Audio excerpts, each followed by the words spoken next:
All right, we are starting at a school where awakened people seem incredibly weak.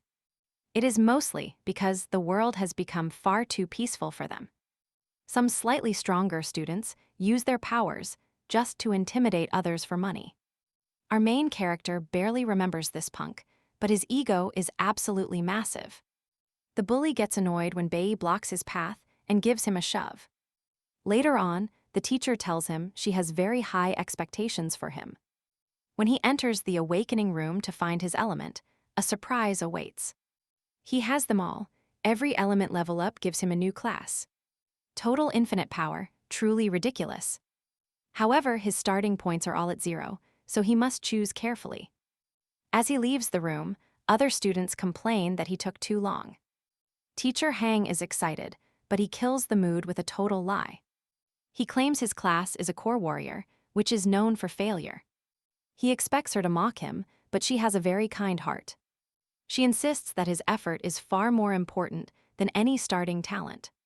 The bully returns and tells everyone that her little speech is a lie. He claims she only became a teacher because her own talent was mediocre. Bei is furious, but the teacher just accepts being insulted in front of everyone. The student explains that your class level will decide your entire future life. To him, the weak with bad talents are nothing more than total trash. You and I both know what happens when you push a hero too far. Bei finally snaps and crushes the soda cup in the bully's hand. He says out loud that this soda should finally cool the idiot's head. Hunkyang Sheng is a natural talent who did not even need the room. He attacks Bei immediately, showing no regard for the boy's life. Not even the teacher can save him, but Bei stays perfectly calm. He uses a blocking skill, and the bully's face instantly fills with fear. The attack is completely reflected, and the bully's arm is totally destroyed. The kid is sent flying backward in a crushing defeat. The small-brained bully cannot even understand how this happened to him. Everyone is shocked. The weak boy now looks like a completely different person. His hidden power and confidence are now visible to the whole room. The teacher is the most shocked of all as she saw it happen. She knows that material perception is a skill only masters can perform. It blocks 100% of damage and reflects it in 0.09 seconds. Not even elite warriors have fully mastered a technique that is that fast. The hidden truth that nobody knows is darker than anyone could ever imagine. The reality is that Bei has traveled 20 years into his own past. He is not a child, but a man who led the world's strongest team. Known as the Divine Squad, they eradicate demonic layers for a high authority. This is the 100th high-level layer that the Divine Squad has faced. Among the elite members is Healy, a deadly lightning-fast assassin. This purification mission is rank L, which is the maximum difficulty for any squad. Her presence is absolutely crucial if they want to win this battle. The team also includes Han Zeolin, the powerful cloud mage. Let's see if he gets that vacation, because things are about to get wild. All right, you and I are meeting Lucian, the star maestro who controls gravity itself. This massive pressure boosts every attack. Then there is Bei, the legendary sacred swordsman. He wields a terrifying ultimate ability, the total annihilation of 10 different domains. No wonder he leads such a powerhouse team. Together, they have finished another mission. They slew the Triple S Demon King, Belelfagor, but Han Zolin isn't satisfied. He grumbles that the fight ended way too quickly. He wanted more action. Lucian finds it suspicious. For a top priority mission requiring everyone, wasn't it easy? It felt dangerously simple, right? Bei notes the intel claimed this demon was special. Apparently, the monster wielded 5 elements and a secret skill. Still, he went down. As the dust settles, Hyler approaches Bei. Is it time for that long-awaited vacation? She is practically begging for a private date, but our leader has other plans. He insists the whole crew goes to their usual spot instead. Poor Hyla is crushed. Her charm technique failed yet again. Typical. Next, Bei realizes one colleague is missing. One member never appeared. Lucian explains he was supposed to handle the monster's remains. He claimed he'd deal with the body, but he was a total ghost during combat. Hilo is fed up. This always happens. The captain needs to get much tougher. Suddenly, someone appears in secret, launching a deadly new purification mission. The figure activates the mission and strikes. Han Shaolin is the first to fall. The entire squad is in shock. Bei tries to react, but he's completely paralyzed. He cannot move a single muscle. His body has completely stopped responding to him. The traitor reveals the truth. For a month, he's laced Bei's coffee with poison. He uses his forbidden skill, the Forbidden Tomb, to trap the helpless captain. To kill the strongest man alive, every single detail had to be absolutely perfect. This traitor once pretended to be an ally. Now, he's just a cold-blooded killer. You and I can see it in his eyes. He believes their deaths are God's will. One by one, the divine squad members are slaughtered right in front of Bei. Bei is furious. Why? What kind of deity would order such a heartless act? The traitor just scoffs. He tells his old captain that he's still far too naive. He strikes at Bei, claiming his god needs no reasons to destroy them. Bei screams back, they were together for 10 years. They were practically family. Family, the traitor laughs. Bei still hasn't understood a single thing yet. Since the day they met, God was already moving the chess pieces against them. The entire team was nothing more than disposable pawns in a much larger game. He played the part of a friend just to gain their trust and strike. Now it's over. Every last member of the squad has been eliminated. Mission complete. After taking a direct hit, everything goes black. Bei wakes up in a strange place. In this void, he comes face to face with a familiar nightmare, the Demon King, Belphegor. Bei is stunned. This is impossible. He saw the Demon King die earlier. But this triple S monster just smirks. A king like him doesn't die easily. They are in his spiritual space. The whole realm of Nia is his essence. Straight to the point, the Demon King offers Bei an impossible deal. His secret ability, Return of Life, can send someone back into the distant past. It's a second chance, a way to fix every mistake and save his friends. Don't you want that? Bei, the broken leader, can only think of his companions. You and I must wonder, will he finally save the family he lost? It all adds up. Everything was ripped away by a traitor, and now he is seeing red. Revenge is the only path. Bei vows to slaughter the traitor and their fake gods. Belphegor loves that answer. Consider it a welcome gift, he says with a grin. But Bei isn't naive. He knows nothing is free and asks for the price. The Demon King just smirks, no answer, then blackness. Bei suddenly opens his eyes. He is back in 21,005, in the holy kingdom of Hai. Regression is real. He is actually back in his old classroom at elementary school. At this age, he is just a child. No powers, no legendary skills, just him. The teacher snaps at him. Apparently, even back then, he was a total slacker. Sleeping mid-lesson, she is not having it. Not a great start for a hero, right? Detention is his reward, but Bei is too stunned by the reality to care. Faces he has not seen in over 20 years are right in front of him. Everything feels completely surreal, like he stepped into a ghost of his own past. Class continues. Teacher Huang explains that 5 elements rule the power in this world. Lightning, flower, cloud, core, and stellar. These are the building blocks of their society. Each person only gets one. It is a biological limit you just cannot break. She demonstrates her own power. She possesses the cloud element, the rarest of them all. Powers are split into categories: combat, utility, and special. It all depends on your body. Combine those elements and you are unstoppable. That is how top guilds work. You and I know how rare this is. They are potential awakeners among billions. They have been pampered since birth. But now, the real challenge is finally starting. 100 other classes are competing. Every single student has the same hidden potential. Dust to celestial light, you only get one shot to define your rank. This afternoon changes everything. One moment to decide your entire place in this world. Class is dismissed. It is time. Their group is finally up for the awakening. She warns them to stay calm. One mistake during the surge and things get messy. Bei remembers how this works. There are only 2 ways to unlock your powers. First is natural, pure talent. Some geniuses just wake up with it one day. Extreme emotion triggers it, just like it happened for that legendary guy, Hong Chang. Second is the awakening room, high-tech science pushing your adrenaline to the absolute limit. It forces the manifestation, but the result, always random, and you only get one. It is the only way to change your destiny, the ultimate roll of the dice. Geniuses like Hong Chang trigger it naturally through sheer innate talent and constitution. Under intense emotional pressure, their inner power just explodes out of them, completely natural.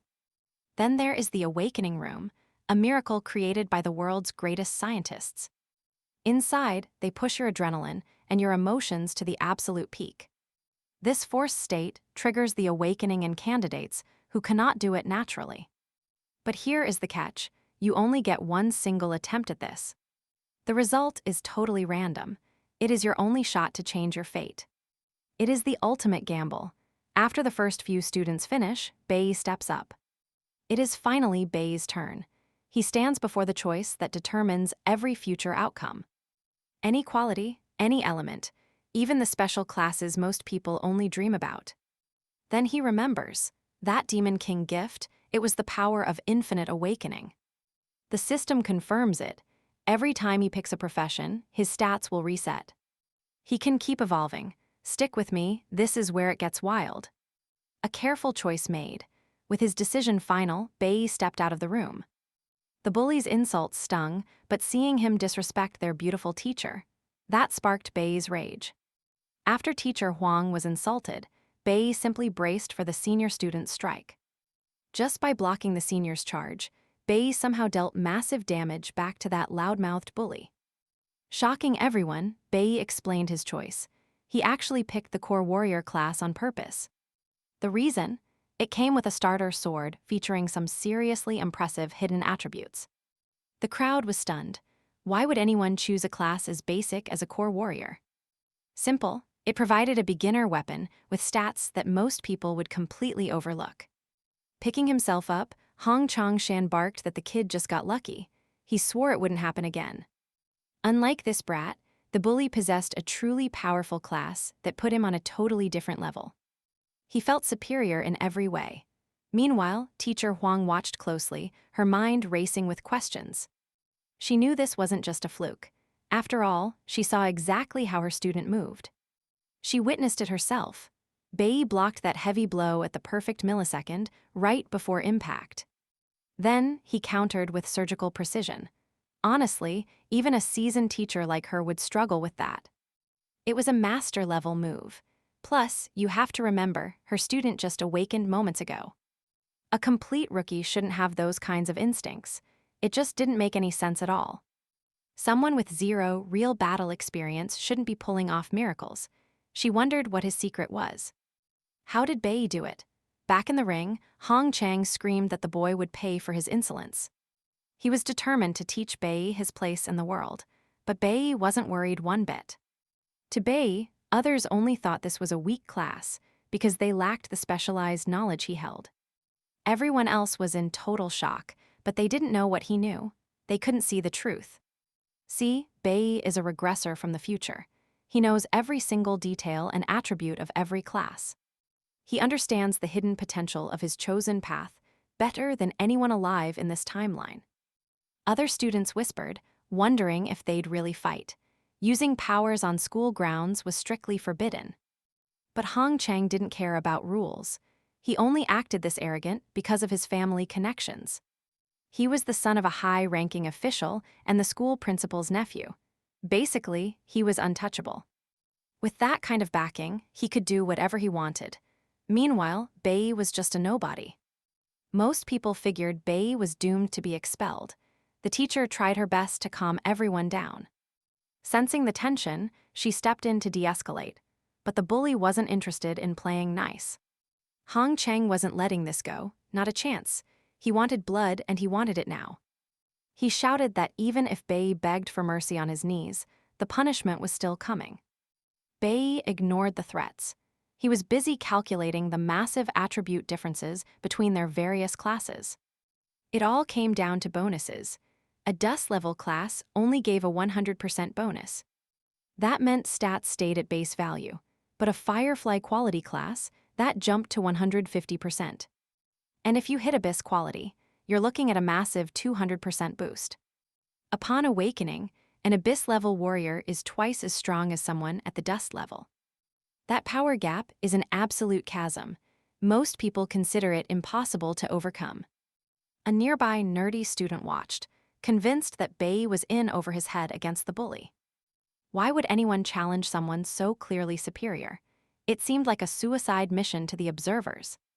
To them, Bei was just a fresh awakener picking a fight with a monster. It was total madness. The nerd figured that in this cruel world, you only survive by keeping your head down. It's a society where the strong crush the weak. The only way to live is to swallow your pride. In his mind, only those who know when to yield can truly endure. Standing tall is just foolish. Picking a direct fight is a fast track to even more humiliation, or so they thought.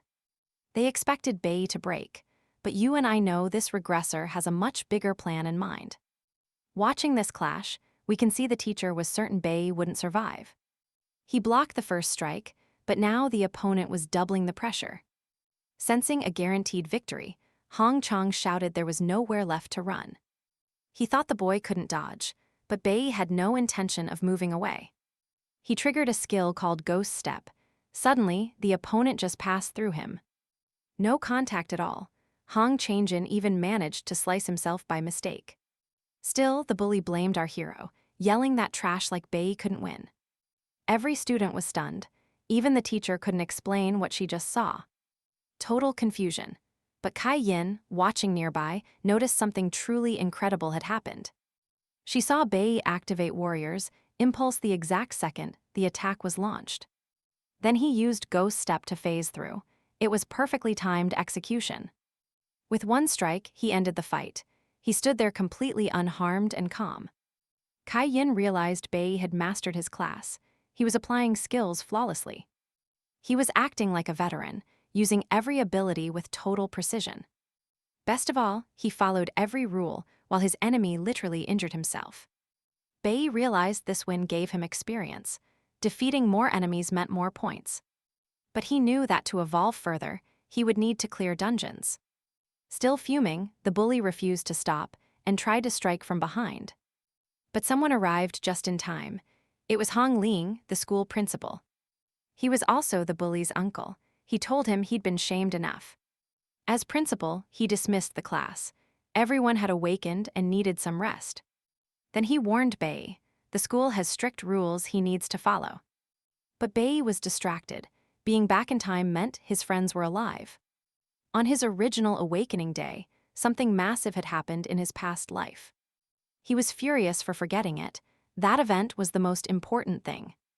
Bei sprinted away immediately, leaving the principal talking to thin air and dust.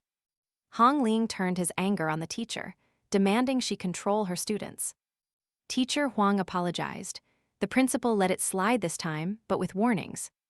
Later in his office, he was finally alone with his bruised, angry nephew. Hong Changsheng claimed the kid was lucky. Otherwise, he never would have lost. But his uncle disagreed. He saw that advanced Ghost Step technique in action. In a split second, the boy shattered every defense at his weakest point. Even with basic skills, the principal was shaken by the boy's combat skills. With 15 years of war experience, he doubted he could even dream of mimicking that. It was like watching a total pro humiliating a helpless little novice. He warned his nephew that Bei was nothing like the kid they imagined. Meanwhile, our hero was already racing through the city with one goal. As Hong Changsheng approached, the boy instantly triggered an advanced skill. It was Ghost Step. In a split second, the boy targeted the weakest spot. He completely shattered his defense. It was a flawless counter with zero effort. Despite only using basic skills, the principal was left absolutely shaken by him. With 15 years of war experience, he doubted he could even dream of mimicking that. Watching them, it looked like a total professional, humiliating a helpless little novice. He warned his nephew that Bei was nothing like the kid they imagined. Let's watch as the protagonist races through the city with one clear goal. He knew revenge wasn't everything. there was something else, something far more precious. A duty he couldn't ignore. Stepping home, every dark memory of his past life flooded back. This time, he'd stop history from repeating itself, even if it cost him everything he had. No matter the risk, he had to act. Opening the door, Bei finally saw them again. His family. His father sat glued to the TV while his mother worked in the kitchen. Dinner was almost ready. The old man glanced up, noticing his son was back early. Bei ignored him completely. His focus was entirely on his mother and her alone. Seeing her alive hit him like a tidal wave. It had been an eternity since then. He walked toward her, and she smiled, using sign language to tell him the news. She demade his favorite spicy noodles, but today, our main character had a different plan. He told her he craved fish instead. She looked confused. Dinner was already on the table. She asked if the fish could wait until tomorrow, but Bei wouldn't back down. He insisted he was starving for it right now. Giving in, she prepared to head out. He tried to follow her, but his father barked out. She could go to the market alone. The man demanded to know what was wrong. No greeting, no respect, Bei just stood there. He reminded the boy that today was the big day, the day of his awakening. He wanted the results, any good news, anything to make the family proud for once. As an awakened himself, the father had even bought beer to celebrate his son's success. He was ready to toast, but Bei calmly explained that he hadn't actually awakened yet. He lied, saying the school ran out of time before every student could be tested. Irritated, the man demanded to know why he was home so early then. He ranted about others failing, how Lei's son only reached Firefly class. Total garbage. Just another useless loser. But Bei, his own blood, he expected much more than that. He demanded nothing less than Abyss class, the same rank he held back in his prime. He bragged about slaving away for the family. The boy owed him a high-tier awakening. It was the least he could do. He asked again, what was the boy's rank? Bei kept his cool, insisting nothing had happened, but that was the wrong move. Rage exploded. The man grabbed a beer bottle and shattered it right over Bei's head. Using his own powers, the father scanned him and realized Bei was lying. He saw it, dust class, the absolute bottom of the barrel. The old man went ballistic. He screamed, demanding to know how his son could be so pathetic and inferior. This was the man he remembered, a violent beast who couldn't control his own temper. His father was a slave to his emotions. In his past life, it was the same. The man was humiliated by Bei's low rank and took every bit of that shame out on his own son. Back then, Bei's mother did what she always did. She stepped in to protect him, but she became the target of all that fury. She absorbed his rage. After that nightmare, she was never the same again. The damage was permanent. For years, Bei carried that crushing weight of guilt. He had been too weak to save her then, but let me tell you, things are different now. This was his second chance. He wasn't the helpless kid he used to be. He was stronger, but his father, he was still a high-level awakened powerhouse. Taking him down wouldn't be as easy as slapping around some schoolyard bully. The old man kept swinging, spitting out vile insults with every single blow. As the hits landed, Bei had only one goal: get his mother to safety. Fast, he just had to get her out of that house. But then he saw her, the one person he didn't want involved. His mother was home. She walked right into the chaos, playing out exactly like his nightmare past life. Bei panicked. Why was she back so early? Meanwhile, his father was absolutely fuming. He blamed his wife for their son's pathetic awakening, and he wasn't stopping there. In his previous life, Bei carried a deep, burning grudge for what happened next. He eventually got his revenge for his mother's suffering, but it cost him everything. He was thrown in jail, but he felt zero regret. That old man deserved it. He would do it all again, but now, back in the present, Bei shields his mother. He is choosing a different path this time, but his father, he is still a monster. The gap in power is massive. You see, awakened individuals are just on another level. Even without using active skills, their raw physical strength is totally overwhelming. A regular person cannot even survive a single serious punch from an awakened warrior. One hit should have finished him. Somehow, Bei is actually hanging in there. He is taking the hits, but now his mother is jumping in to save him. That old man has no mercy, though. He screams about how happy he once was. He thought having a son meant finally bringing some real pride to the B family name. But now, he yells that he is the only one keeping their honor alive.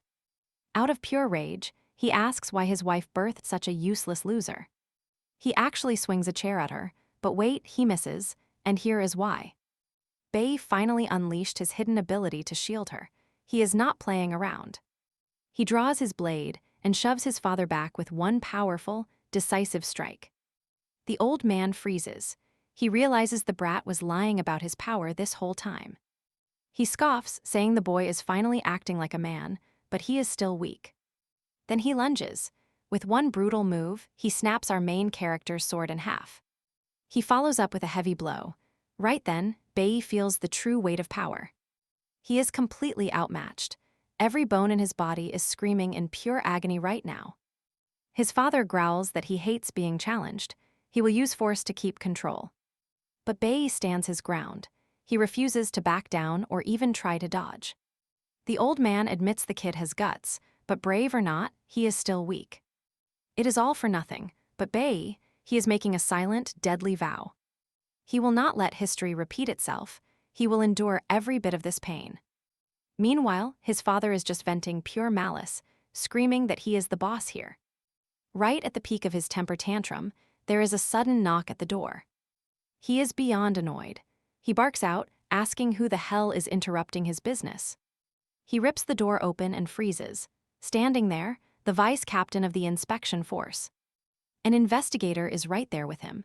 His father is totally caught off guard. He stammers, asking what they want. Liang explains they are hunting a dangerous fugitive nearby.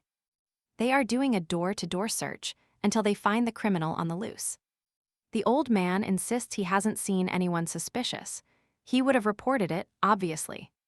But then, the vice captain looks past him and spots our beaten-up hero. He points at Bei, demanding to know what happened to the poor kid's face. The father lies through his teeth, claiming the boy just had a nasty fall outside. But Bei isn't staying silent. He speaks up, telling them his father did this. The old man is stunned. He cannot believe the brat actually snitched to the police. He did it right to their faces. But wait, minutes before this, Bei had a plan. All right, our hero had already placed an anonymous call to report the scene. 14 words. He just needed to buy some time for the authorities to show up. 13 words. His father tried to mask his shock at the statement, but Bei continued. 14 words. He laid out his father's crimes in detail, even offering to 11 words. Testify and submit to a medical exam. He pointed out that the 12 words.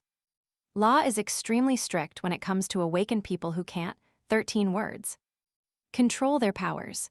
The officers were floored by how much the kid, 12 words, knew and how clear his story was. Looking at the evidence, the 12 words. Vice captain ordered the father's arrest, seeing the case as crystal clear. 13 words.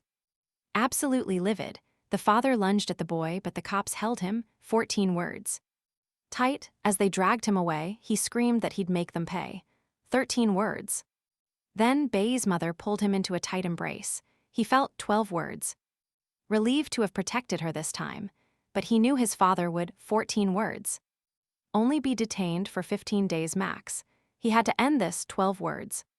For good, or things would just go back to that old nightmare. 13 words. Amidst all the chaos, our protagonist took his chance and grabbed his 13 words. Father's key. It was the only way into his father's secret safe. 13 words. His father had even betrayed his own team in the past for this. 14 words.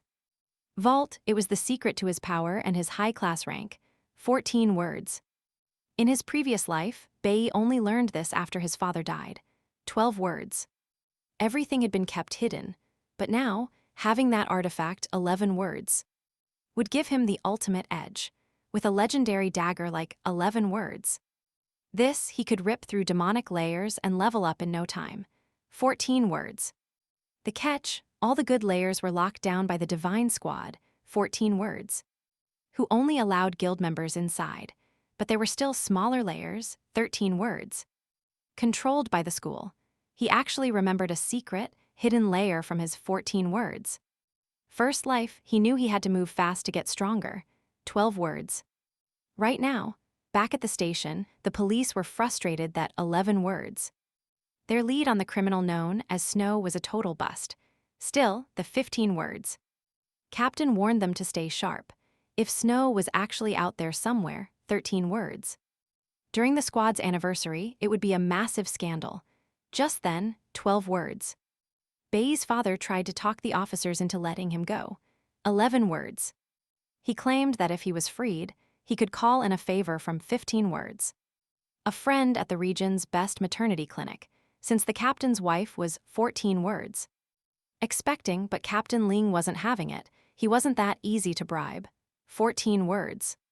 He noted that Mr. Bai was once a proud guild member and wondered how. 14 words. He had fallen so low. The investigator warned that trying to bribe and 14 words.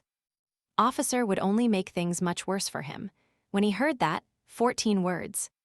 The father's rage toward his son reached a breaking point. Meanwhile, back with 14 words.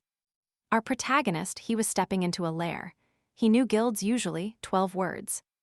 Set up camps once these places were found. These demonic dens, 11 words. Full of beasts and ores are the best way for rookies to level. 14 words. But since they're so dangerous, newbies always go in teams with 12 words. An experienced pro. In his first life, this lair stayed secret for 15 words.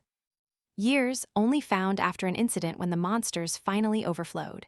12 words. All right, you and I are watching monsters escape and start invading the surface. Normally, a lair like this would require 3 rank E hunters to clear. But a more dangerous lair, that requires a team of at least 5. Our hero hopes for a rank F dungeon so he can solo the area. He crosses the entrance, fully aware of the deadly risks waiting ahead. To him, there is no choice. He must evolve as fast as possible.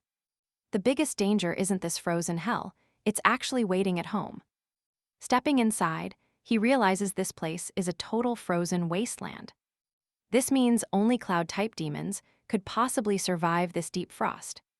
He moves deeper and realizes he wasn't the first human to enter. He spots an ice bear demonic beast, currently lost in deep hibernation. The danger level is spiking. This place is much worse than he imagined. Suddenly, one of the beasts senses his presence and charges straight in. He realizes instantly that even a simple snow wolf is stronger than him. He refuses to leave without a fight. His determination is purely electric. He focuses on dodging, just waiting for that one perfect opening to strike. He connects, that's it, he managed to land the blow and win. His father's hidden dagger is the perfect weapon to fix his power. This isn't some common gear, you can't just buy an item like this. But the math is tough, he needs to kill 20 more wolves now. To jump to the next rank, he'll need to climb 10 more levels. Suddenly, the pack arrives. The sharp smell of blood brought them here. Now, here's where we see his plan. This is exactly what he needs. He's not running away. Our hero is completely surrounded by wolves now. Instead of retreating, he takes the initiative and goes on the offensive. Using his natural agility, he pulls off some incredibly fast dodges. He's a total blur. His speed is so high the wolves can't keep up. In no time at all, he completely wipes out his furry enemies. Only the Wolf King remains, but even he goes down in seconds.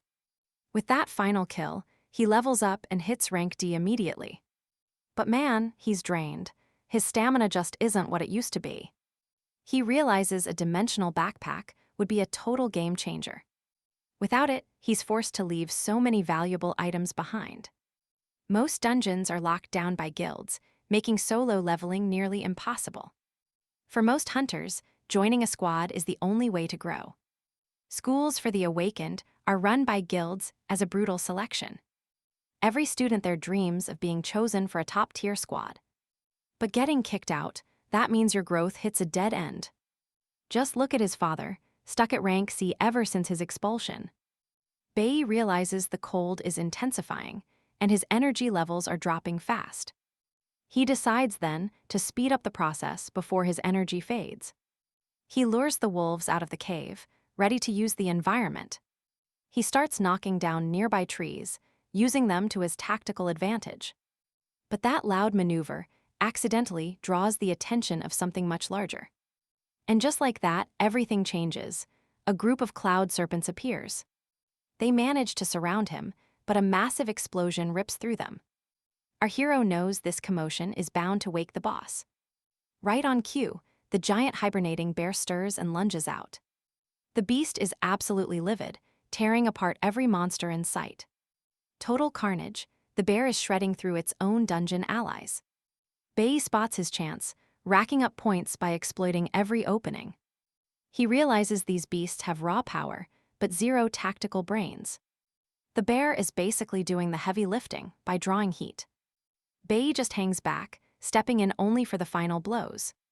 Even with a tank helping, this grind is draining his energy. He decides it is time to wrap this up right now. The room is literally falling apart from all the mindless destruction. He lures them together before shattering the ice floor beneath them. He noticed early on that they were on a fragile bridge. You and I are watching a masterstroke, kills and distance secured. The mob is mostly gone, but one big problem still remains. He starts rationing his remaining energy for the final boss encounter. Every floor has a guardian, and this one is no different. Bei senses something far more dangerous than this bear lurking here. Usually, a monster like that would have shown itself by now. For now, he is stuck dealing with the rage-filled bear. Suddenly, more ice shards fly in, proving his gut was right. This monster was never sleeping. It was waiting for the kill. It freezes the bear solid, trapping our hero in a trap. Sensing the danger, Bei tries to bolt, but he is trapped. His foot is frozen to the ground, pinning him down completely.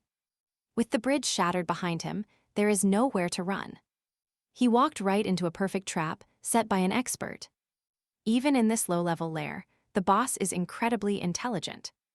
Emerging from the mist is the demonic sorcerer and his minions. Stick with me, because he is now caught in a nightmare. Surrounded by the wizard and his pack, things are looking grim. Trapped in ice, Bei feels his body heat and energy fading. The wizard wastes no time, ordering a monkey to attack him. Bei stays perfectly still, knowing he cannot dodge while frozen solid. The snow monkey lunges forward, landing a heavy blow on him. But that was exactly his plan. He used that impact perfectly. The monkey's strike shatters the ice that was holding him back. He protected his vitals, but he is still bleeding out here. His energy is nearly spent, as he is not at 100%. He realizes the wizard needs a moment to charge another spell. He has to take him down before that magic triggers. But everything goes sideways when the bear suddenly comes back. The nightmare worsens as that massive bear suddenly reappears again. If he thought things were difficult before, he is in trouble now. With enemy reinforcements arriving, the situation had become even more dangerous. Also, Bei was running on empty, his energy depleted, his victory looking impossible. He kept fighting, but he knew his body was finally reaching its limit. He dodged every strike, but his strength was rapidly fading away now. The freezing air was brutal, draining his energy just to stay alive. Most of his power was spent just fighting off the biting cold. Then the wizard unleashed a massive ice storm. He was casting incredibly fast. His past life taught him well. He had survived countless battles before today. He could spot an opening from a mile away, even in this mess. But here's the thing, he was left with only two desperate choices. Stay and fight to his death, or try something absolutely insane to survive. Staying meant certain defeat. Fleeing, that was his only real chance now. With no other way out, our hero dashed toward the dark abyss. He froze himself before falling, leaving the wizard looking completely and utterly stunned. He used the ice to cushion the impact, plunging straight into the deep darkness of the abyss. While he plummeted back home, his mother was just waking up. She expected him to be sleeping, but his bed was cold and empty. He left a note about a friend, but she didn't believe it. She knew her son. If it were true, he would have just told her. Something was wrong. Bei had been acting like a different person lately. Ever since he came home yesterday, the boy she knew had changed completely. She couldn't help but worry about what was really happening to him. Back at the abyss, the bridge shattered, sending 100 beasts falling down. He had leveled up 3 times. About half of those monsters died instantly. The others survived the fall. He had hoped for a river down at the bottom. He took a massive risk and jumped, trusting his instincts to survive. He hit the ground hard. He was alive, but the damage was severe. He was at his breaking point. Every bone in his body felt shattered. Just as he hit his limit, a new nightmare emerged from the cold. Lord Glacial, a massive saber-toothed tiger, was now standing right over him. In that moment, memories of his old friends and comrades flashed by. He had left them all behind when he chose to start over again. The only good thing about returning was being able to see his mother. But now, that fragile second chance was about to be ripped away. If he died here, his mother would be left alone and totally vulnerable. Plus, he would never get revenge on the traitor who killed his team. He refused to die like this, not after coming this far back. He had to act. He had to break through his own physical limits. He grabbed the tiger's fang, swearing that history would not repeat itself today. Bei gathered every bit of his remaining strength for one last strike. One precise blow defeated the beast. He slowly forced himself to stand up. But this was a den. More tigers emerged, ready to tear him apart. You and I know that a true class advancement only awakens during moments of life and death. Whatever didn't kill him right now was only going to make him stronger. Surrounded by enemies, the real battle begins. Adrenaline surged through him. He realized the bonus wasn't enough to level up yet. He hadn't leveled up, but in exchange, he'd unlocked a powerful new ability instead. A target was right in front of him, the perfect chance to test his power. Bei didn't waste a second, immediately unleashing his brand new move, the Sanctuary. Every monster nearby felt the crushing weight of his absolute and overwhelming strength. With just one strike, he wiped them out, and his stats started climbing fast. He felt ready now. It was time to head back and settle with the boss. At rank 8, these monsters were weak. Even the biting cold didn't bother him. Sanctuary was insane. It absorbed every attack and blasted them right back at enemies. It was a powerful resource, but he knew it wasn't something he could use constantly. With his energy fully back, Bei was feeling more like his old self again. He'd lost track of time in there and decided it was time to head home. High on the hill, the boss was resting inside his cabin with his allies. It was his personal sanctuary, but that peace was about to be totally shattered. Bei appeared out of nowhere, declaring that it was finally time to settle scores.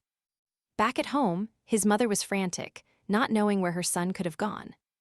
She had no idea where her son had gone and was terrified that something terrible happened. But Bei was busy invading the boss's cabin, starting things off by throwing a bear. The impact was massive, absolutely wrecking a huge chunk of the boss's house. Encountering the boss again, Bei immediately showed that he wasn't there to play games. The enemy didn't blink, though. He just ordered his servants to swarm him. But Bei was different now. He was stronger, faster, and way more dangerous. He didn't just defend himself, he tore through those enemies like they were nothing. Annoyed, the sorcerer called down a massive ice storm to freeze him in place. This time, Bei didn't freeze. He stood his ground, completely immune to the chill. Realizing magic wouldn't work, the mage summoned a whole pack of monkey minions. Bei was locked in. He knew this victory would finally push him to rank D. He went on the offensive, striking with enough force to shatter the mage's hand. With his hand crushed, the sorcerer's magic was officially cut off for good. The mage was wide open. Bei moved in to finish him once and for all. The experience flooded in, and just like that, Bei officially hit rank D status. He even noticed he'd gathered enough cloud elemental energy for a secret bonus. This unlocked a new red class profession, letting him swap roles whenever he wants. He picked up some legendary loot and even expanded his inventory space. Sweet. Even with the boss down, Bei wasn't leaving until the dungeon was totally empty. He took his time clearing the remaining monsters, testing every inch of his power. he took a moment to test his new ability before finally leaving the cave. Back home, his mother was still losing her mind with worry until he returned. She was convinced something terrible had happened, but there he was, safe and sound. Bei apologized for being late and showed her that he was doing just fine. His mother immediately pulled him into a hug, tears of relief finally falling. As soon as they were together, Bei suggested they move to a better home. He suggested moving to a better place, somewhere they could finally be happy. Those dungeon items were worth a fortune. Selling them would change their lives forever. Bei showed a stone to the buyer. The man liked the item, but then paused. The buyer thought Bei's initial price was insane, arguing the stone wasn't worth that much. After some tense back-and-forth negotiation, the two of them finally managed to shake on a deal. With the money in hand, Bei started dreaming of a much better place for them to live. He remembered his past life, how his mother never truly had a single day of peace. This time, he wanted to act differently and provide her with the absolute best life possible. Bei managed to nail down a great rental deal, securing them a decent home at last. Seeing his mother so happy, he realized how long it had been since she last smiled. With their housing settled, Bei shifted his focus entirely toward making himself much stronger. He knew his father, even while locked away in prison, still posed a major threat. He needed to finish this business once, and for all before starting his journey. He managed to forge a bracelet with a magical stone to help fulfill his ultimate goal. He felt certain this little artifact would be the key to his entire future purpose. Far away from there, a group of elite adventurers stepped into a dangerous dungeon. One member praised the leader's skill, while his sister offered him some water to drink. She suggested taking a quick break, but the leader refused to stop for even a second. They had to reach the demonic lair to train while they still had some time. Their leader, Ding Ding, truly believed he was a genius that no one could ever surpass in combat. Meanwhile, a mysterious woman was busy analyzing the list of newly awakened novices. She noticed that not a single student had reached the gold level class this year. Because of that, she figured there wouldn't be anything exciting during the upcoming simulation. Back with Bei, he woke up in his new apartment to a breakfast his mother prepared. Bei asked his mother why she hadn't woken him up a bit earlier that morning. She replied that she didn't have the heart because he looked so incredibly tired. Besides, she said that being occasionally late for sleep and food wouldn't hurt anyone. Bei realized she was right. It really had been a long time since he'd rested well. His mother then asked if he needed any new books or maybe some toys. Bei was confused. Why would his mother want to give him a gift for no reason? But she smiled and explained that his birthday was actually right around the corner. It hit him then. He'd completely forgotten the actual date of his own birthday. He hadn't celebrated in so long that the whole concept felt like a distant memory. As he ate, he thought about it, but realized he didn't need any fancy presents. He already had everything he wanted. Well, everything except for his long-awaited revenge. Once the weekend ended, it was time for all the students to head back. The teacher announced they were officially starting the training for their simulated combat. Since the school worked for the Divine Guild, they'd be under constant observation by everyone. This simulation was their big debut after awakening, serving as their final elementary assessment. Everything would be broadcast live, and anyone who did well would get a massive chance. The top students would get to join a special training journey with high schoolers. This was easily the fastest way for anyone to get close to the Divine Guild. The school gathered their best students to travel to the guild's sacred headquarters. They were heading to the sacred country, where the heart of the Divine Guild sat. Hearing that location made Bei remember that was exactly where he met his old master. But it was also the cursed place where that traitor was born. Regardless, that memory didn't stop him. He knew exactly what he had to do next. No matter the cost, he was ready to face whatever was waiting for him there. Those two never really got close, since the traitor joined the squad way later. In any case, Bei knew that to meet them again, he had to prove himself. He had to absolutely crush this exam to get into the advanced training journey. Revenge was his main drive, but he wasn't the only student aiming for victory. The hype was real. Stick with me, because the teacher just started the test. The first stage was all about physical conditioning. Time to head to the gravity room. Students had to enter the gravity room and knock out 10 sets of zigzags. While everyone else raced to be the first one in, Bei had a plan. He told the teacher flat out that he wouldn't be using that room. The professor was totally caught off guard by Bei's strange request. He warned that even with his talent, he wasn't exempt from being graded. Bei stood his ground. He wasn't running away, just looking for a better test. The professor raised an eyebrow. Was Bei saying his teaching methods were trash? Bei stood firm.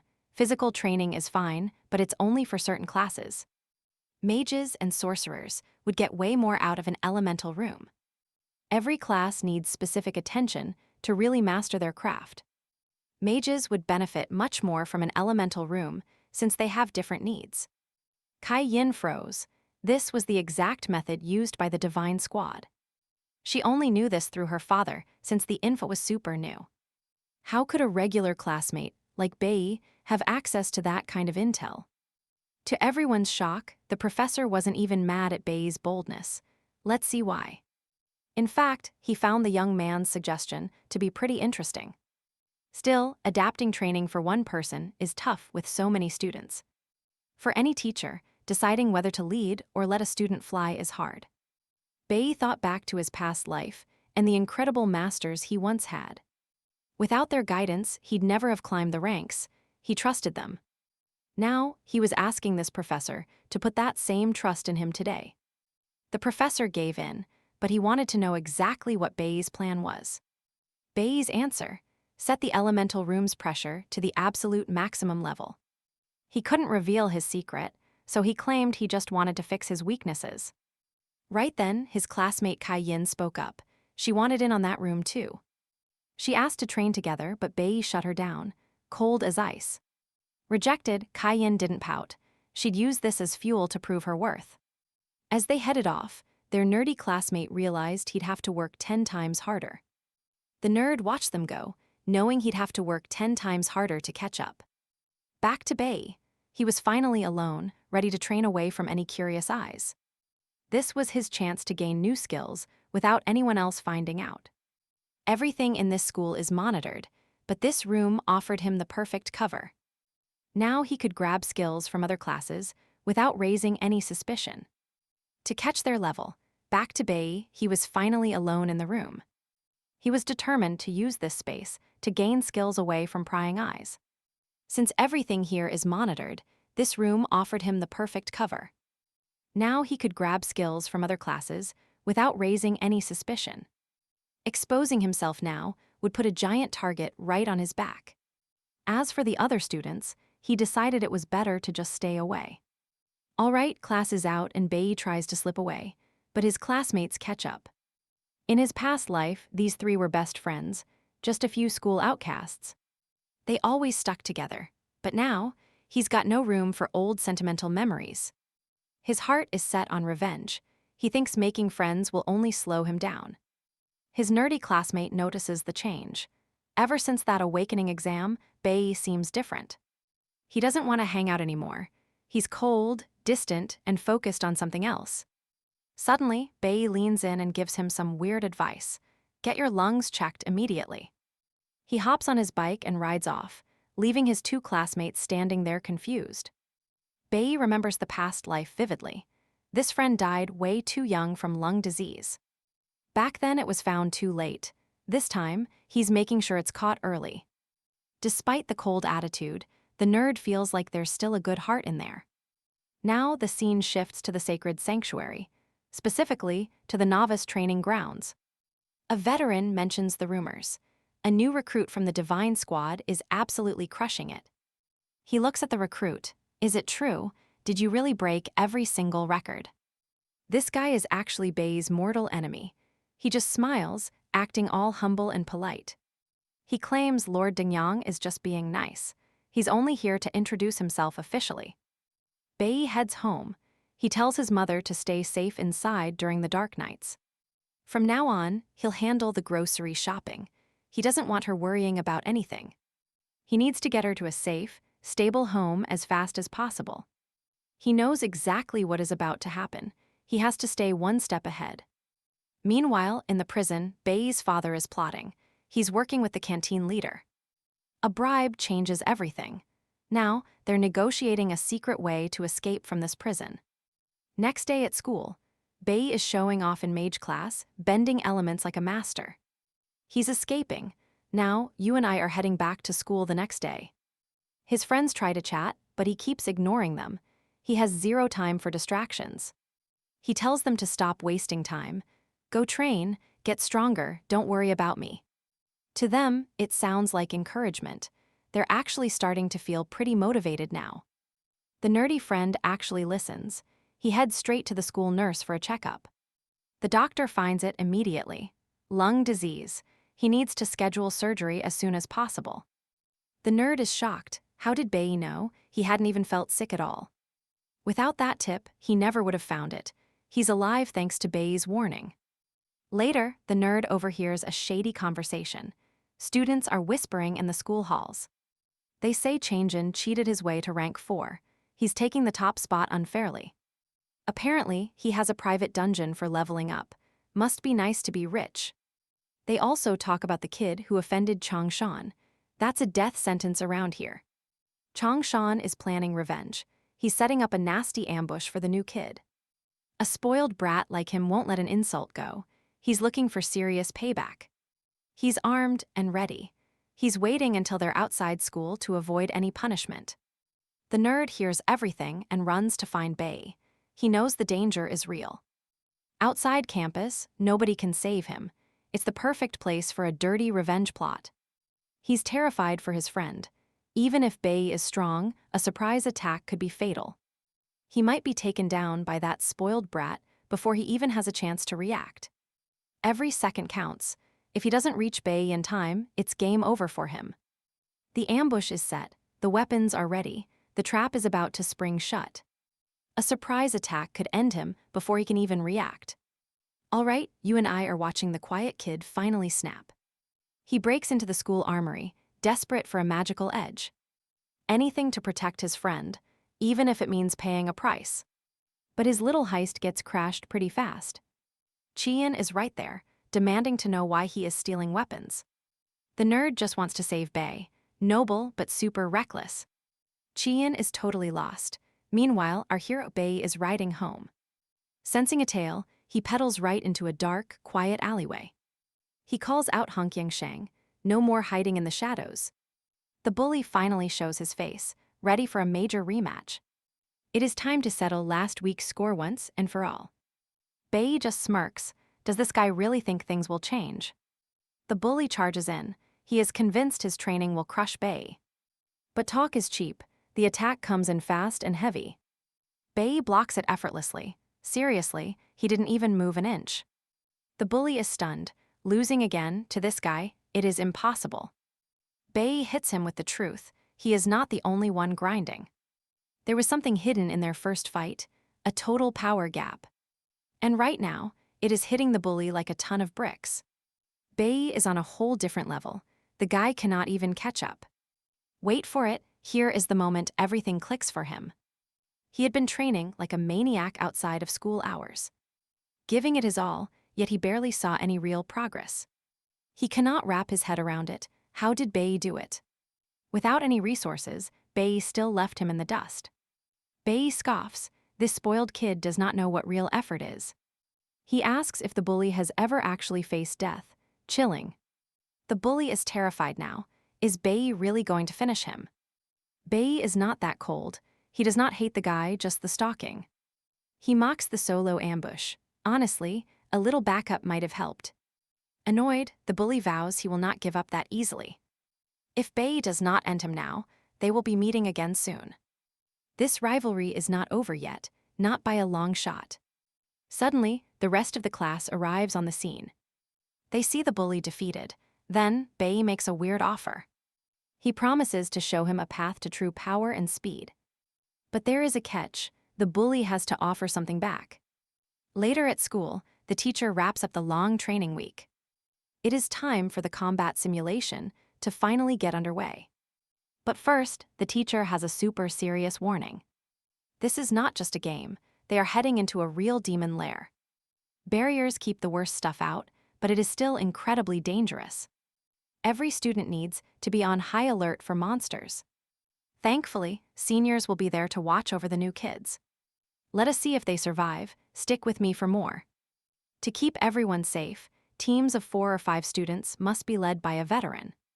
These groups will head into the dungeons, choosing between rank F or rank E demonic layers. Demonic layers are dangerous. If you're not ready, don't even think about the harder challenge. One wrong move means failing the mission and losing those precious school credits too. With that, the teacher opens the floor. It's time for these students to make a choice. He asks anyone brave enough for the difficult layer to step forward and raise their hands. Hands go up. Kai Yin is the first to volunteer, followed immediately by Hong Changzhen.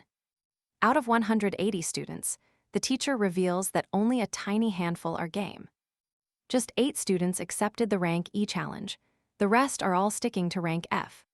Everyone is getting settled, but then our main character speaks up and stops the show. He boldly declares that he wants to take on a rank D spiritual jade demonic lair. After Bei makes such an insane request, the professor is left absolutely speechless. It's not just him. Every single student in the room is staring in pure shock. The professor finally finds his voice, asking what kind of crazy idea he's cooked up. Right then, Hong Ling jumps in. He argues that rank D layers are for veterans only. It's way too dangerous for a total novice. He's not about to let this risk happen. But Bei isn't backing down. He points out that the school rules don't actually forbid it. Every student is supposed to have the freedom to choose whatever rank they want to challenge. Besides, isn't this institution supposed to be looking for exceptional talent for the Divine Squad? He reminds them that real talent is defined by things like courage, strength, and responsibility. You know, that natural gift for greatness. So, he looks the director in the eye. He asks if the director is really going to rob him of his chance to prove himself. Hong Ling feels cornered, but he manages to argue that everyone must be in a team. No exceptions, you need a squad, but Bei just doubles down, saying he'll manage alone. The director stands his ground. Rules are rules, and a team is essential for their safety. That's when Kai Yin speaks up. She announces that she's going with Bei. The director hesitates. He knows her father definitely wouldn't approve of this dangerous stunt. But Kai Yin isn't having it. She refuses to be left behind or lose her score. She wants that top spot too. She's aiming for the highest score possible in this test. Suddenly, Bei shuts her down. He doesn't want help and insists on going solo. But the professor steps in. Sorry, Bei, but refusing her isn't an option here. If he's dead set on a rank D lair, he's going in a team. End of story. There's one problem. They need a veteran leader, and the professor isn't sure who to send. Just as he's worrying, a student pipes up. He says someone needs to do the job. He offers to accompany the rookies himself, so the professor introduces this student, Ziling. Ziling is tasked with keeping an eye on the young ones during this mission. Kai Yin whispers that this guy is a big deal. He almost joined the school guild. Meanwhile, Bei is just drawing a blank. He's literally never heard of this guy before. Ziling isn't impressed either. He thinks Bei is just a kid showing off for attention. In his mind, this rookie has no idea what kind of nightmare is waiting for them. Anyway, the team is set. The professor gives the green light to proceed with the test. He mentions that camera drones will follow them inside to broadcast the whole thing live. He's all about keeping his students motivated and seeing who has the most potential. He's dying to see who will walk away with the highest score this year. Bei knows the stakes. This awakened school is where the real legends are born. This school sits on a massive, ancient demon lair conquered long ago. The middle and high school sections are all part of one complex. This main layer birthed smaller zones, perfect for students to test themselves. These training grounds usually range from rank F up to rank D. The moment a student enters the zone, the combat simulation officially starts. But keep in mind, every single move is recorded and broadcasted live. Because of this, Bei knows he must be careful with his powers. He can't show everything yet. For now, the spiritual jade lair is his goal. Once they're inside, Zealing steps up, promising to protect everyone there. He has been here before, but Chien is still worried about the monsters.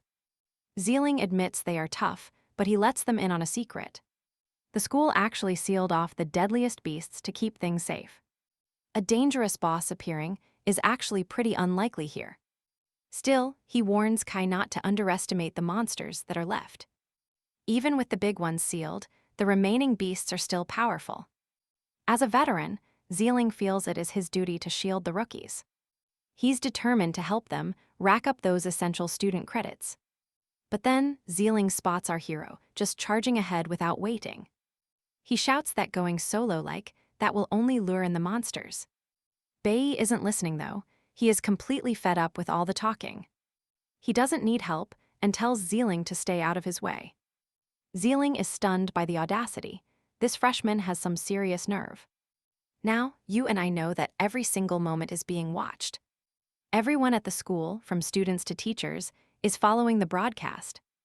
Over at the school guild, the vice leader is watching very closely. He leans in, noticing something or someone that catches his eye. A freshman actually chose a rank D lair on purpose this year. The boss asks which elite class this bold student actually belongs to. The answer is shocking. He belongs to the lowly green warrior class.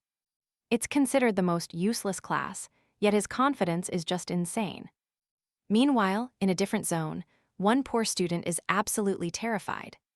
He is shaking, even though he is in the weakest rank F dungeon. His teammate tells him to chill, casters should stay in the back. He just needs to provide support and stop being such a wreck. But if rank F is this scary, how do people survive anything else? Little does he know, students in rank E are struggling much more. One group just got ambushed, and things are looking pretty grim. As a healer works on the injured, Hong Changjin speaks his mind. He will fight alone if he has to. Surpassing his rival is everything. Let us head back to the rank D dungeon to see our hero. Bei is absolutely shredding through powerful monsters like they are nothing. His teammate Kai is stunned. How is he doing this all alone? Bei explains that these monsters are sealed at half of their strength. They look scary, sure, but they aren't nearly as strong as they seem. Kai is absolutely charmed by his cool explanation and beams with delight. Even with her best efforts, she was still miles away from reaching him. Bei told her not to worry about others, but to focus on herself instead. That was the only way to truly evolve. Kai Yin found him even cooler. She promised to catch up one day, but Zelling was fuming with jealousy. Zelling hated that arrogant attitude. He reminded them they were in a D-rank dungeon. He warned our main character about the dangers, telling him not to get cocky. He claimed the boy just had beginner luck and shouldn't be boasting so much. If he cooperated, maybe his senior could give him a few useful tips. Bei just completely ignored the older student and told Kai to handle the right. He instructed her to handle the monsters on the right while he went left. He walked toward his objective, leaving the senior there just talking to himself. Bei told his teammate the monsters on the right were weaker for her. He asked if she could handle them alone to test her individual skills. If she wanted a good grade, she would have to start making moves. Chien understood and promised her best, but the senior was absolutely losing it. The senior was fuming with rage, thinking this arrogant kid was ruining everything. He thought Bei was just complicating things while teachers watched from a distance. Our main character performance was being observed, and the teachers were truly stunned. They could barely keep up with the other students, mesmerized by Bei feats. By now, everyone knew Bei had requested to be sent to an F-rank dungeon. Observers noticed that Bei had sent Kai Yin to the opposite side intentionally. Since she was a flower type, she could effectively handle monsters like that. Bei teacher realized the young man knew exactly what he was doing there. It was clear now that he wasn't just boasting, he had a real plan. Earlier, Bei had spotted star-type monsters emerging from the cave on the right. These were low-level creatures, but more importantly, they were weak against flower elements. That happened to be the class representative specialty, making it a perfect match. Knowing this, he let Qian fight alone, trusting she could defend herself well. He was right. As a mage, Kai had the exact skills for this fight. She was able to defeat those monsters with relative ease, total domination. Bei knew that at E rank, mages finally unlock a basic class-specific skill. Kai Yin's skill let her use plants to create a deadly poisonous barrier. For her first time in a dungeon, facing high-level threats alone was impressive. She kept her cool the whole time, which was honestly quite surprising. Bei figured all the D-rank monsters should be sealed away by now. He decided to let Kai Yin handle the rear while he pushed forward. This way, he could get a high score without showing his true strength. But it wouldn't be possible to continue if the transmission equipment followed him. While Bei planned his move, the senior Zealing was still fuming with rage. Zealing hated being ignored and was now determined to sabotage our main character. He wanted to hinder him at any cost. Suddenly, he fired an arrow. It didn't hit the girl, but it flew right past her into a cave. When Qian questioned him, the senior Xiling claimed he was granting a buff. He said she just dodged it, a lie, but that arrow did something. The lie was bad, but the arrow was worse. It woke up a monster. Deep inside the cave, a sleeping beast awakens. A two-headed lion, far deadlier than the usual. This creature is fueled by pure rage, ready to unleash its fury on everything in sight. Our hero immediately senses the danger, seeing that things are going south very fast. His partner is in serious trouble. Kai Yin desperately tries using magic to restrain the beast, but her power just isn't enough. Now she's left completely at its mercy. During the monster's assault, meanwhile, Xiling just laughs, clearly enjoying all the chaos he triggered himself. On the other hand, Bei leaps into action to protect Kai Yin. He sees the beast is still loose and decides to step in immediately. Before tragedy strikes, but even so, Bei only manages to injure the creature. Without finishing it off, he realizes this thing is way faster than he first thought. Watching from the sidelines, Xiling smirks, knowing this dungeon better than anyone alive. He knew exactly where that two-headed lion was hiding and the threat it carried. That's why he didn't think twice about releasing it, just to ruin our hero's current plans. To make matters worse, Xiling used his own power to buff the beast. Sensing something is off, Bei thinks about unleashing his absolute full strength. With no other choice, he tells Kai Yin to get back. He warns her she won't be much help in this specific fight. But the monster doesn't wait and attacks. Instead of running, Kai Yin stands firm. She wants to help. She summons magical roots to bind the beast and forms a triple-layered wall of vines for defense. Even Bei is totally shocked by her sudden resolve. She tells him that even if he doubts her, she's staying. She's determined to help him take this thing down, no matter the danger. Kai Yin insists on fighting. Watching her, the veteran remembers she almost died earlier. She was nearly swallowed. He wonders what exactly drives her to keep pushing forward. Why risk it all against such a monster? Bei secretly admits to himself that he thought she'd just freeze in terror. But clearly, this girl has more grit. She's much stronger emotionally than she looks. Kai Yin declares with pure fire that she worked way too hard to reach this point to just quit now. She adds that as long as Bei is right by her side, she won't die. Bei warns her that those 3 layers have limits and she shouldn't overdo it. Looking at her, he remembers the Kai Yin from his previous life. She was brilliant since elementary school, always so full of life and confidence. She was generous too. Despite her powerful family background, she remained kind to everyone she met. That kindness is why everyone trusted her as class representative. After those school days, Bei lost touch, figuring she just led a normal life. But now, looking at her, he feels he can truly trust her in this moment. If nothing goes wrong, he might win this without even revealing his hidden true power. Watching them, the old veteran highly doubts these two can win. To him, blind confidence isn't nearly enough to survive a battle like this. Beginners with such weak powers simply can't defeat a beast this terrifyingly strong. He figures it's only a matter of time before they start begging for his help. Suddenly, the monster rips itself free from those magical root bindings. Bei shouts that he'll distract it, telling Kai Yin to wait for the perfect opening to strike its core. He draws the beast's attention and moves. He's sure that since he already wounded it, the lion will target him. He's the creature's main target now. Trusting his gut, Bei sprints toward the lake and dives into the water. He plunges deep into the dark blue. But the beast is right behind him. Exactly as planned, he lures it into a trap. Right on cue, Kai summons her magical vines, ensnaring the monster for good. It's caught, the monster is wide open now, totally defenseless and trapped. Pure despair hits the beast as Kai Yin tightens her grip with the vines. The lion is frozen solid, it can't even move. To make things worse, she uses poison to sap its remaining strength. Bei knows this lion is finished. It's not getting away. This is the perfect time to secure that max score. Xiling is just standing there with his jaw on the floor, totally stunned. He can't believe it. Not even an elite veteran like him could do this. Pinning such a monster was impossible for him. His scheme just crumbled. Xiling is fuming that his plan failed, but he's stuck for now. Back in the booth, the director and the team are watching, totally amazed.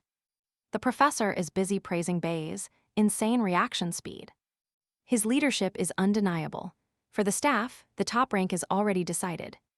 There's no doubt who's getting the top score. The staff is already speculating. They're betting this footage will break historical records once the guild analyzes it. Right as the excitement peaks, the screen suddenly goes dark. Feed's dead. Xiling intentionally trashed the drone to sabotage Bei. He thinks he's won. This way, Bei can't get that top score. The vet thinks he's sneaky, but he totally underestimated our main character. Xiling walks up, acting like they're finally done here. He announces they're leaving the dungeon immediately. He can't stand it anymore.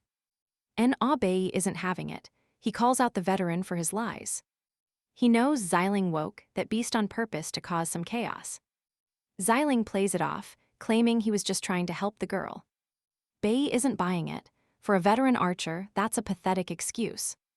Kai Yin joins in, realizing how shady this guy has actually been. No wonder he failed to join the guild. Xiling is absolutely busted. Furious, Xiling asks if they're actually accusing him of something serious here. Bei steps forward, shielding his partner from the vet's glare. Xiling is seething, but he knows he can't start a fight now. He swears this isn't over. As they leave, Bei spots something on the ground.